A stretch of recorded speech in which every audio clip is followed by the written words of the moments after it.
Welcome! Dead ya missed these? In today's lesson, we'll talk about one of the staples of North American magic, the skin magic, or as it is commonly referred as in post-Soviet countries, the Aztec skin magic.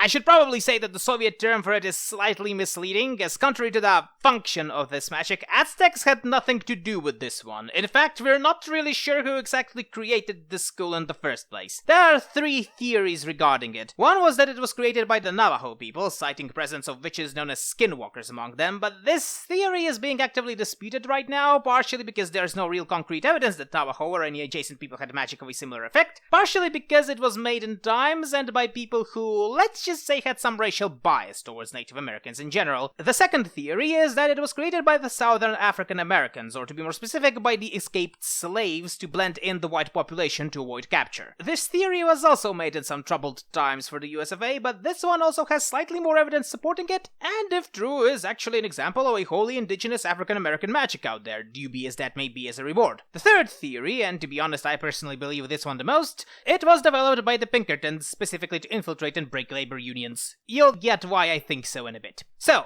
skin magic is a Tot type G style of magic whose main purpose is to take, mend, and also wear the skin of another person. As a type, Tot magic is fairly self-explanatory, anyone's able to learn it so long as they're willing. The more interesting part is the taking of skin. First we need a piece of skin from a person we want to turn into. Contrary to the popular belief, you don't really need the person to die afterwards. It's really easy to take a piece of skin from a person. Heck, you can even do it to yourself. Go and take or buy yourself a nail clipper. Go and take a piece of skin from your finger. The easiest way to do so is to either take it near your nails or the ones from your toes. It doesn't really matter. And there, we got ourselves some skin. Note that the skin always needs to be fresh. It can't be old, frozen, or processed. The best thing you can do with those as a skin taker is to just endlessly replicate it, which I guess is good for the bibliopagy industry, but not so much for making a skin suit. Now that we obtained a sample, we need to grow it into a skin suit. The process is also fairly easy. Once you breathe onto it, it'll start turning into one by itself. About 30 minutes for a rookie, up to 30 seconds for a master. The created suit always takes the form of a person you've taken the skin from. Once created, you can wear that skin suit to look like the target in question. Don't worry about tearing it up, the skin suit can indeed fit even the fattest individual inside of it thanks to the skin suit's properties of space distortion. Further specifics of the suit will depend on what subclass of skin magic you use. We have skinwalkers, skin mimics, and skin hollowers.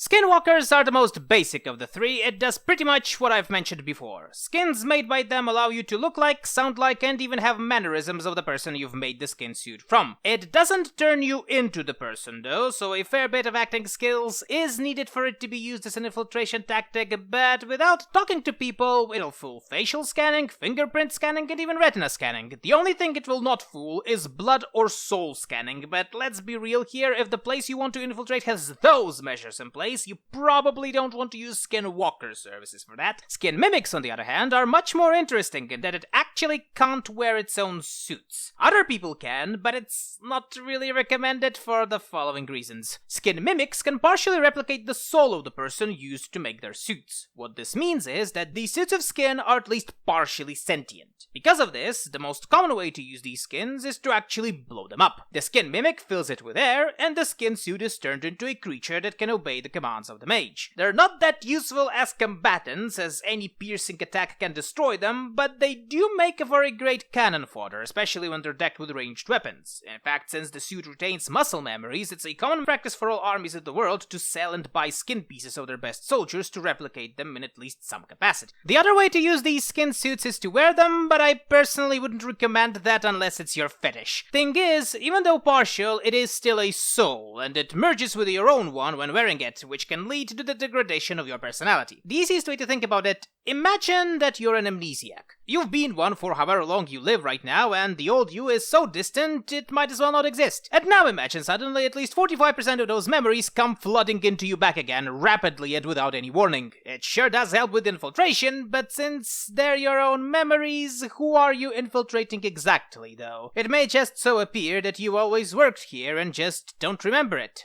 No? And finally, the skin hollowers are more deadly than the previous two classes. Though they still can grow skin suits, that's not their primary way of attack. When they find a suitable target, they come near them and inject their thumb into the neck, sending their energy through the victim's body, liquefying their bones and organs and injecting them through the resulting hole. This doesn't kill the person, as their brains and souls remain intact, and thus the so-called perfect skin suit is made. This one has all the memories of the person and muscle memory, allowing you to blend in perfectly, eliminating the weaknesses of the skinwalker suits. Well, the person kinda stops existing during the process, so it doesn't really work if you don't want the victim to disappear, not to mention that, like with skin mimic suits, you also need to have some pretty strong sense of self, lest you want to be consumed by the skin suit and become the person you masquerade as. And it also can't be blown up, you have to wear it. That being said, there are a lot of rich people who use skin hollowers as a way to punish their opponents, though, by trapping them in suits made out of children, so what do I know? The weakness of such suits, well,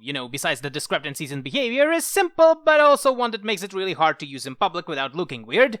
Milk. Any contact with milk on their suit burns them and also makes pieces of the skin all transparent and melt away. They usually mitigate this by wearing clothes, as droplets of milk need to come directly in contact with the skin for it to work, so always have a spray bottle nearby for testing. Do note, however, that this doesn't really work on skin hollowers. You'll need the services of a necromancer to spot those people, as they'll usually have two visible souls inside of them. Additionally, none of the methods of detection above will work if the person was assimilated by their skin suit, but at that point one kinda has to question on whether or not such a person would even be dangerous in the first place. And that's all for today. Tune in next time for Dream Eating, the favorite Spanish pastime.